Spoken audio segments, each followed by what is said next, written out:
In the heart of Los Angeles, a billionaire mother's perfect world shatters when her daughter's wheelchair breaks in front of hundreds. But when a humble young mechanic steps forward to help, a single act of kindness changes everything, turning embarrassment into hope, and strangers into something far deeper. Like, share, and subscribe, and tell us where you're watching from. Now let's get started. In the heart of Los Angeles, where power and perfection seem to rule every street, Emily Carter's name carried weight. She was one of the city's youngest billionaires, the face of success, beauty, and grace. From magazine covers to television interviews, everyone admired her for her empire built from nothing. Yet behind the glass walls of her luxurious mansion, she carried a quiet pain that no wealth could ease. Her only daughter, Lily, was paralyzed from birth. Despite all the medical advancements her fortune could buy, no surgery or treatment could help her walk. But Lily's laughter, pure and unbroken, gave Emily the strength to face every day. To the world, Emily was a powerhouse. To Lily, she was simply Mom. It was a bright Saturday morning when Emily dressed her daughter for an important charity gala. The event was being held downtown to raise funds for children with disabilities, a cause deeply personal to Emily. She chose a soft blue dress for Lily, matching the ribbon she had picked out for her hair. Lily looked at herself in the mirror, smiling shyly. "Do I look okay, Mom?" she asked. Emily kneeled beside her, tucking a strand of hair behind her daughter's ear. "You look perfect, sweetheart.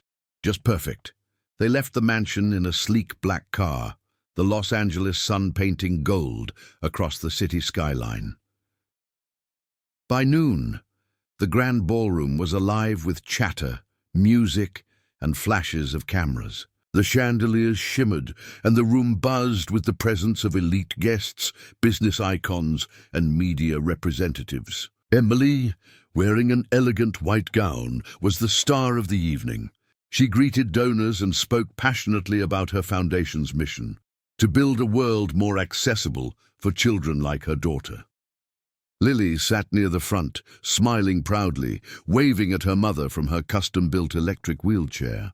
It was the same chair that gave her freedom, the one she called her magic wheels. Just as Emily prepared to walk to the podium, a sharp metallic sound echoed across the hall. The motor of Lily's wheelchair sputtered, then stopped entirely. The lights from the cameras froze mid-flash. Lily's small hands trembled as she tried pressing the control stick again, but the chair didn't move. Panic filled her wide eyes. "Mom," she whispered softly, almost too scared to call louder. Emily turned instantly, her heels clicking across the marble floor. The guests murmured in confusion, some leaning forward, others watching curiously. The billionaire mother who had everything was now kneeling helplessly on the floor beside her daughter. Emily tried to fix the chair herself, pulling at wires and buttons, but nothing worked. One of the technicians approached nervously. "Mom, I'm sorry. It's a custom system. We can't repair this here." Emily's throat tightened. "You have to do something." "She can't move." But the technician stepped back, shaking his head helplessly. The repair company's hotline only gave her one answer: 2 weeks. 2 weeks without mobility. 2 weeks of Lily watching other kids move freely. Emily's chest ached. She cupped her daughter's face and whispered, "It's okay, my love. Mommy's here." But her own voice broke. Then, through the murmurs and whispers, a voice spoke from the back of the hall, calm, steady, and low. "I can fix it." The crowd turned to see a young man in a gray shirt and worn jeans standing near the equipment area. His hands were rough and covered in grease, his hair slightly tousled. He didn't belong in that glittering world, but his confidence was unshakable. "Who are you?" someone asked sharply. "Jake Miller," he replied simply. "I'm the event mechanic. I was here to check the generators." Emily looked at him, torn between desperation and doubt. He looked too young, too ordinary, to touch something as delicate as her daughter's wheelchair. The hall went silent. Emily hesitated, her instincts warning her to say no. But then she saw Lily's small, trembling smile. "Mom, let him try," she whispered. That single plea broke every wall Emily had built. She nodded faintly, wiping her tears. "Please, just be careful."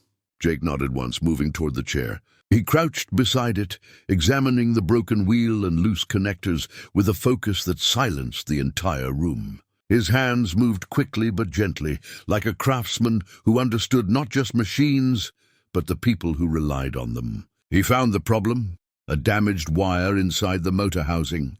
"Got it," he murmured. He pulled out a small toolkit from his belt, replacing a fuse, tightening a screw, and reconnecting the wire with a precision that seemed instinctive. Sweat formed on his forehead, but he kept working, lost in focus. Emily knelt beside him, her heart pounding. "Will it work?" she whispered. Jake glanced up with calm confidence. "Let's find out." He pressed the power button, and for a second silence filled the room. Then the soft hum of the motor returned. The chair came alive. Lily hesitated, then pushed the joystick. The chair moved smoothly forward, and then in circles. The hall erupted in applause. Lily's laughter echoed through the ballroom like music. She clapped her hands and looked up at Jake. "You fixed it!" she cried joyfully. Jake smiled faintly, wiping his hands. "Guess your magic wheels just needed a little love." Emily couldn't hold it in anymore. Her knees gave way as tears streamed down her cheeks. She covered her mouth, watching her daughter move freely again. People were still clapping, cameras flashing. But all she could see was her little girl's joy and the humble young man who made it possible. When she finally found her voice, Emily turned to Jake. "You have no idea what you've just done," she said, her voice trembling with emotion. "You didn't just fix a chair. You gave her back her world." Jake smiled shyly. "I'm just glad she's smiling again, Mom." He packed his tools and stepped back, disappearing quietly before the press could swarm him. Emily tried to call out to him, but he was gone, lost in the crowd, like an angel who arrived only when needed. That night, as the city lights shimmered outside her mansion, Emily sat by Lily's bed, brushing her hair as the girl drifted to sleep. The repaired wheelchair stood beside them, gleaming softly under the lamp. Emily couldn't stop thinking about the mechanic, the calm in his voice, the steadiness in his hands, the way he didn't want credit or praise. For years, she had believed that money solved everything. But that night, she realized something deeper. Real kindness comes from those who have nothing to gain. As the clock struck midnight, she whispered a silent promise to herself. She would find him, the young man who fixed not just her daughter's chair, but something far more broken, her faith in simple, human goodness. The next morning, Emily woke with a restless mind. The city was already alive outside her window. The hum of cars, the distant chatter of morning joggers, the faint ring of bicycle bells. But all she could think about was that mechanic, Jake Miller. His quiet confidence, his humility, the way he disappeared without asking for anything in return. She hadn't even thanked him properly. As Lily slept peacefully in her room, Emily sat by her laptop, typing his name into search engines, contacting the event staff, even calling the foundation's management. Nobody had his full information. "Just a local repair worker, ma'am," one of the coordinators said. "Didn't leave a number." That answer frustrated her more than she expected. For someone so skilled, he had left no trace. By afternoon, Emily made a decision. She asked her driver to take her and Lily across the city into the industrial side of Los Angeles, where the skyscrapers turned into small workshops and the scent of oil and metal filled the air. They drove past rows of garages until a modest sign caught Emily's attention: Miller's Mechanics, Repairs and Restorations. The shop looked humble, almost forgotten. Its paint faded, but the air around it felt alive with purpose. Emily stepped out of the car, her heels clicking against the concrete, while Lily wheeled beside her, curious and smiling. "Is this where he works, Mummy?" she asked softly. Emily smiled faintly. "I think so, sweetheart." Inside, Jake was bent over an old pickup truck, sleeves rolled up, grease smudged across his forearms. The morning sun cut through the dusty glass, casting a golden glow over his workspace. He didn't notice them at first. When he finally looked up, surprise flickered in his blue eyes. "Miss Carter?" he asked, straightening quickly and wiping his hands on a cloth. Emily smiled awkwardly, unused to feeling nervous. "We came to thank you properly," she said. "You left before I could say anything," Jake shrugged modestly. Didn't seem right to stay after all the attention. Lily rolled forward excitedly. "You're the one who fixed my magic chair," she said, giggling. Jake knelt down to her level, his smile softening. "That's right. How's it running?" "Perfect," she said proudly. Better than before. The simple exchange melted Emily's guarded composure. She had spent years surrounded by people who spoke in deals and numbers. But this young man, with his kind eyes and honest hands, spoke in sincerity. Emily extended her hand. "You changed our day," she said earnestly. "And maybe more than that?" Jake hesitated before shaking her hand gently, his expression humble yet warm. Emily looked around the shop. Tools neatly lined, half-repaired engines, a radio playing quietly in the background. It wasn't glamorous, but there was something peaceful about it. "You do all this alone?" she asked. Jake nodded. "Mostly. My dad ran this place before he passed. I kept it going. Not easy, but it's home."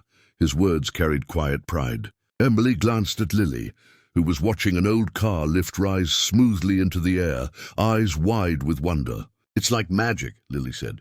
Jake chuckled softly. "Sometimes it feels like it, kiddo." For a moment, Emily forgot who she was. The billionaire, the icon. She was just a mother, standing beside a man who understood what it meant to build something with his own two hands. As they prepared to leave, Emily paused by the door. "Jake," she said suddenly, "how would you feel about working with my foundation? We're always in need of people who can innovate for accessibility." Jake blinked, caught off guard. "Ma'am, I'm just a small-town mechanic. I don't belong in boardrooms." Emily smiled faintly. "Neither did I once." Her words lingered. After a moment, Jake nodded slowly. "If it helps kids like her, I'm in." That answer made Emily's heart swell. "Then it's settled," she said, her tone soft but resolute. As they left, Lily waved from the car window. "Bye, Jake." He waved back with a smile that stayed long after their car disappeared down the road. Weeks passed, and Jake's involvement with the Carter Foundation grew. He designed new wheelchair systems for children, built lightweight models from recycled car parts, and worked tirelessly without expecting recognition. He attended small workshops, teaching volunteers how to repair mobility aids in local communities. His passion caught everyone's attention, especially Emily's. She began spending more time at the workshop, often bringing Lily along. The once quiet mechanic and the powerful CEO found themselves drawn together by a shared mission: compassion. One afternoon, Emily arrived at the workshop carrying coffee for them both. Jake was focused on a new prototype, a foldable wheelchair powered by solar energy. "You never stop working, do you?" she teased lightly. He smiled, setting down his tools. "Not when I have something worth building." Their eyes met for a heartbeat too long. Emily felt her chest tighten. She quickly looked away, sipping her coffee. "You know," she said softly, "I used to think people helped only when they were paid to. But you've changed that." Jake smiled faintly. "Not everyone needs a reason to do good, ma'am." "Emily," she corrected gently. "Call me Emily." They shared quiet laughter, the kind that felt easy and unforced. Lily, playing nearby, looked up with a mischievous grin. "You two look happy," she announced. Both adults froze, then laughed. Jake scratched his neck awkwardly. "Smart kid," he said, smiling at her. Emily felt warmth spreading in her chest, a warmth she hadn't felt in years. It wasn't about romance yet. It was something deeper. Gratitude, respect, the connection of two hearts that understood struggle in different forms. As the months passed, Jake's designs gained attention.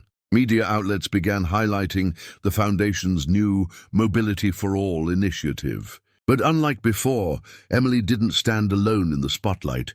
She made sure Jake was right beside her. During one event, a reporter asked, "Miss Carter, why partner with a small-town mechanic?"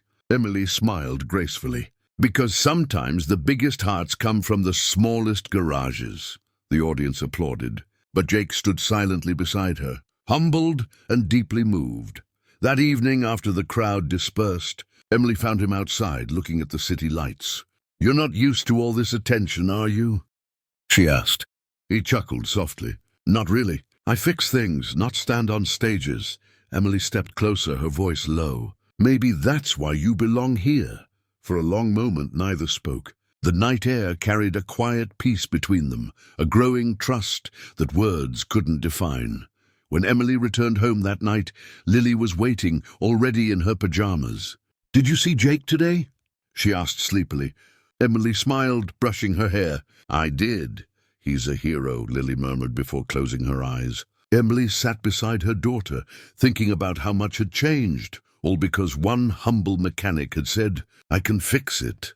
She looked out the window toward the city's glowing horizon and whispered softly, he didn't just fix her chair, he fixed us. That night, for the first time in years, Emily felt whole, not as a billionaire, not as a public figure, but as a mother who had rediscovered the simple beauty of kindness. Months had passed since Jake joined the Carter Foundation, and the change he brought was visible everywhere. What was once a corporate initiative now felt like a mission driven by heart. The children adored him, not for his skills, but for his sincerity. He treated them like equals, not patients. Emily often watched from a distance, amazed at how naturally he fit into a world so different from his own. She saw the way he encouraged the kids, the way he never sought praise, and it made her realize something she had long forgotten. Genuine kindness had no price tag. One crisp autumn morning, the foundation prepared for its biggest charity gala of the year. The event would showcase new mobility designs and share stories of children who had regained their freedom through Jake's inventions. Emily walked through the decorated hall, directing staff, her elegant heels echoing against the marble floor. But even amid the grandeur, her mind kept returning to the humble garage where all this began. That small, dusty shop was now the birthplace of miracles. Lily, now more confident than ever, was the star of the evening. She zipped across the stage during rehearsals, laughing, showing off her new wheelchair, sleek, smart, and lightweight, designed by Jake himself. Do you think Jake will like it, Mommy? She asked eagerly. Emily smiled. He'll love it, sweetheart. Across the room, Jake entered quietly, dressed in a simple black suit. His posture was unsure. He wasn't used to luxury events. When he spotted Emily and Lily, he smiled, relief softening his face. You two look incredible, he said, his voice warm. Emily turned, momentarily stunned by how different he looked without the grease stains and rolled-up sleeves. So do you, she replied softly. I hardly recognized you without your wrench. They both laughed, easing the nervousness between them. Then the lights dimmed, and the gala began. The crowd applauded speeches, videos, and emotional stories, but nothing compared to the final moment, when Lily rolled confidently onto the stage in her new chair. The spotlight caught the sparkle in her eyes as the audience rose to their feet, cheering. Emily stood at the edge of the stage, her heart swelling with pride and gratitude. As Lily spoke, her voice was soft, yet full of emotion. This chair isn't just mine, she said. It's hope for every kid who dreams of moving again. And the man who made it happen is my hero, Mr. Jake Miller. The entire hall turned toward Jake, who froze in disbelief. The applause grew louder, and for the first time, he stepped onto a stage, not to fix something broken, but to receive a standing ovation. His humble smile and glistening eyes spoke louder than any words. Emily couldn't hold back her tears. She clapped until her hands hurt, her chest full of emotions she hadn't felt in years. In that moment, she didn't see Jake as just a mechanic. She saw him as the missing piece her life had needed. When the event ended and the crowd began to leave, Emily found Jake standing under the warm golden lights near the exit, hands in his pockets, a quiet smile on his face. She walked toward him, every step carrying gratitude.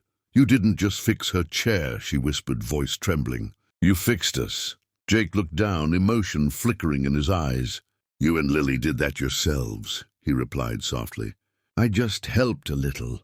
Emily shook her head, smiling through her tears. You did more than you'll ever know. They stood there for a long moment, surrounded by the faint echoes of applause and the soft hum of the city beyond the hall's glass walls. After the gala, things began to change subtly between them. Emily found reasons to visit the workshop more often, and Jake, though shy at first, began to open up about his past, how he lost his father, how he built the business from nothing, and how he'd almost given up before meeting them. She listened, really listened, and for once her world of contracts and headlines felt far away. They shared coffee breaks, quiet laughter, and moments of understanding that spoke volumes without words. One afternoon, as the sun dipped low, Emily brought Lily to the shop again. Jake was working on a new motorized wheelchair for a teenage boy who had lost both legs in an accident. Lily watched intently, fascinated by every movement. "You're like a superhero, Jake," she said brightly. He chuckled. "I'm no hero, kiddo. Just a guy who likes fixing things." Emily smiled from behind them. "And then you're the kind of hero the world needs most." Jake paused, meeting her gaze. The unspoken feelings between them lingered in the air, warm and delicate. Over the following months, their friendship deepened into something unexplainable. Emily, who had once lived behind walls of luxury and distance, now found herself laughing in a garage, sipping coffee from paper cups, her heart lighter than it had been in years. Jake, too, had changed. He carried himself with quiet pride, knowing that his hands were building more than machines now. They were building futures. When winter arrived, the foundation launched a nationwide program providing free mobility chairs to children in need. Jake became the public face of the project, though reluctantly. Emily insisted he attend the press conference beside her. Cameras flashed and reporters swarmed, but through it all, Jake stayed humble, speaking not about himself, but about the children. "Every wheel we build carries a dream," he said simply. His words went viral. The internet called him the mechanic with a heart, and donations poured in from across the country. That night, after the interviews and flashbulbs faded, Emily and Jake stood outside the foundation building. Snowflakes drifted gently under the streetlights. "You've changed a lot of lives, Jake," Emily said softly. He smiled. "Funny thing is, they changed mine first." She looked at him, her eyes glistening. "Do you ever regret helping that night?" He shook his head. "Not for a second." A silence settled between them, comfortable, meaningful. Then Lily's laughter echoed behind them as she spun her wheelchair in the snow, her joy pure and endless. Emily turned to Jake and whispered, "That's because of you."